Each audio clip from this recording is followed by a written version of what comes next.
In today's Consumer Alert, as our cars and trucks are getting bigger, so are the blind spots, even in the front. Now there's an effort to prevent accidents that are claiming hundreds of lives every year. Chris Van Cleve takes a look at what you can't see from behind the wheel.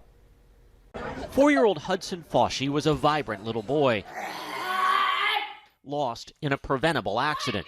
In January 2019, his mother Jackie was pulling into the driveway. She thinks Hudson ran to get the mail, but from inside her full-size SUV, she says she never saw him. I was kind of like running around everywhere looking for him, and then I looked under the car and he was there. Vehicles have a blind zone directly in front of the hood that grows with the size of the car. Americans' shift to larger trucks and SUVs comes as deaths from these front-over crashes more than doubled in 5 years, killing over 500 in 2020. Experts say the victims are often small children. I miss my son. I miss his hugs. I miss watching him grow up. Inside their test facility, Consumer Reports shows us how much a driver can't see. Watch as these 4 young children leapfrog forward another 4 full spots, and they're still out of view. I can see Dylan's head. So do we get 9 kids there? That zone is far longer than you think. Consumer Reports tested the front blind zones of 15 vehicles, ranging from about 3 feet for a small sports car to as much as 15 feet for one full-sized pickup.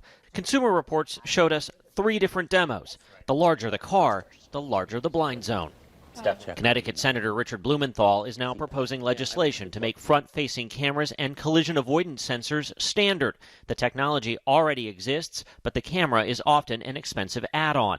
It's similar to backup cameras, required on all new vehicles since 2018. Safety should not be a premium feature. It should be standard, just like airbags and seat belts. Jackie Foshee agrees and hopes her family's tragedy can help make cars safer. I would never want another parent to experience this. It's terrible. Automakers say vehicles continue to get more safe as automakers test, develop, and integrate new safety technologies. If you don't have a forward-facing camera in your vehicle already, safety experts and the auto industry recommend doing a walk around the car before you get in. Still ahead at noon, a seasonal fall buy at the grocery store and how to turn it into a dish that'll warm you up as the temperatures fall.